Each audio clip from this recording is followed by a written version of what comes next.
शहीदों के सम्मान में निकाली जा रही पूरे प्रदेश में तिरंगा यात्रा का आज करनाल के रामलीला भवन में भव्य आयोजन किया गया, जिसमें भारतीय जनता पार्टी के प्रदेश अध्यक्ष ओम प्रकाश धनखड़ ने मुख्य रूप से पहुंचकर तिरंगा यात्रा का नेतृत्व किया।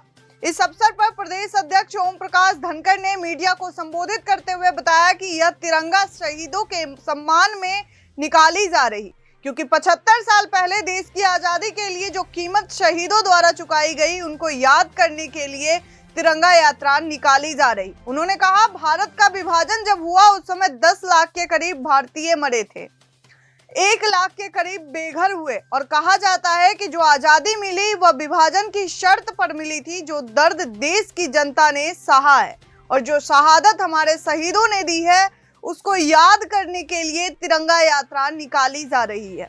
देश की जनता एवं युवाओं के लिए जानकारी देने के लिए यह तिरंगा निकाली जा रही। इस मौके पर सांसद संजय भाटिया ने भी प्रदेश अध्यक्ष का करनाल के रामलीला ग्राउंड में पहुंचने पर जोरदार स्वागत किया। कार्यक्रम में भारतीय जनता पार्टी के प्रभारी भी मौजूद रहे। इस अवसर पर प्रदेश महामंत्री चौधरी वेदपाल, करनाल की मेयर रेणुबाला गुप्ता, जिला अध्यक्ष योगेंद्र राणा ने तिरंगा यात्रा के बारे में एवं शहीदों की शहादत के बारे में जानकारी दी। यह यात्रा रामलीला ग्राउंड से प्रारंभ होकर शहीद भगत सिंह की प्रतिमा पर पुष्प अर्पित कर शुरू की गई, जो शहर के मुख्य मार्गों से होते हुए गुजरी। तिरंगा यात्रा का शहर के विभिन्न स्थानों पर फूल बरसाकर जोरदार स्वागत किया गया।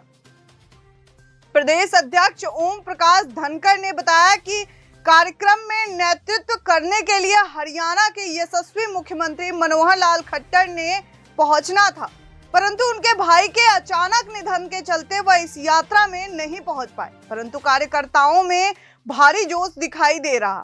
इस अवसर पर पूरा शहर भारत माता की जय के नारों से गुंजायमान दिखाई दिया। देखिए तिरंगा यात्रा की कुछ झलकियां। सम्मान के लिए पूरी तरह से खड़े हैं। माननीय मुख्यमंत्री मनोहर लाल जी के नेतृत्व में हरियाणा में जिस तरह विकास की गति और जिस तरह संस्कृति और हमारे प्रदेश का उत्थान हो रहा है, आज उनके नेतृत्व में यहाँ पर एक तिरंगा यात्रा निकाली जा रही है। मैं सभी पहुँचे हुए देशभक्तों का हार्दिक सम्मान करते हुए सबका स्वागत करती हूँ कि शहीदों को देने के लिए एक सच्ची श्रद्धांजलि है। मुख्यमंत्री जी पहुँचेंगे आज करनाल में? बिल्कुल, माननीय मुख्यमंत्री जी आज करनाल में आ रहे हैं। हालांकि एक दुख समाचार है कि माननीय मुख्यमंत्री जी के छोटे भाई का निधन हो गया था। अभी वो शायद थोड़ा डिले हो जाएगा, पर माननीय मुख्यमंत्री जी आज करनाल में पहुंचे। हमारे बीच में करनाल लोकसभा क्षेत्र में और इस करनाल विधानसभा की शहीदों के सम्मान में तिरंगा यात्रा में यहाँ पर पहुंचे हैं। मैं यहाँ पर उपस्थित सभी साथियों से प्रार्थना करता हूँ, एक बार जोरदार तालियों के साथ उनका स्वागत और अभिनंदन करेंगे। और भारत माँ का नारा गुंजायमान आसमान में होना चाहिए। भारत माता की वंदे मातरम। जी थोड़ा जोर से, भारत माता की वंदे वंदे। आज दे दिया मैंने। तिरंगा यात्रा 75 साल पहले आज़ादी का जो आंदोलन चला, उसको नई पीढ़ी तक पहुंचाने के लिए विभाजन की त्रासदी जो देश ने सही, वो नई पीढ़ी तक पहुंचाने के लिए 1.5 करोड़ लोग जो विस्थापित हुए, 10 लाख लोग जो उस समय मारे गए, हजारों हजार बहनें जो उस समय अगवा की गई। किसी ने कहा है कि भारत को आज़ादी विभाजन की कीमत पर मिली है, तो कीमत बड़ी महंगी थी। 14 अगस्त अखंड भारत दिवस के रूप में देश मनाता है, तो उस सब पीड़ाओं को याद करने का भी दिन है और उन बलिदानियों को याद करने का दिन है जिसने देश की आज़ादी के लिए बलिदान दिया।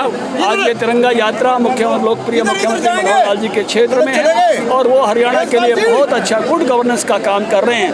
और कल जो त्रासदी हुई उसके कारण से वो स्वयं नहीं आ पा रहे हैं, इसलिए हम सब उस यात्रा में सहभागी हुए। किसान भी भारतीय जनता पार्टी हरियाणा प्रदेश के अध्यक्ष आदरणीय ओम प्रकाश धनखड़ जी, यहाँ के सांसद आदरणीय संजय भाटिया जी, प्रदेश के सभी पदाधिकारी, सभी विधायक, मेयर, सभी प्रमुख कार्यकर्ता और इस शानदार तिरंगा यात्रा के लिए उपस्थित सभी भाई और बहनों, हम सब उत्सुक है कि तिरंगा यात्रा करनाल के सड़कों पर निकले, लोग उसको देखें और इस तिरंगे का सम्मान करनाल के गली नुक्कड़ पर हर व्यक्ति करे, यह हम सब की भावना है। भारतीय जनता पार्टी ने इस तिरंगा यात्रा का जो आयोजन किया, कल 15 अगस्त 75वां आजादी का वर्ष शुरू हो रहा है। स्वराज्य प्राप्त करने के लिए तो कईयों ने बलिदान दिया। इस स्वराज्य को सुराज्य में परिवर्तित करने का प्रयास पिछले 7 साल में आदरणीय प्रधानमंत्री नरेंद्र मोदी जी के नेतृत्व में शुरू हो गया है। स्वराज्य प्राप्त करने पर अगर स्वराज्य इस देश का होता है तो उन शहीदों के लिए वो एक उचित आदरांजलि होती है। इस स्वराज्य में आम गरीब आदमी के लिए उसका पिछले 75 साल में कभी बैंक में खाता नहीं होता था। जन धन योजना के द्वारा गरीब का खाता खुल गया।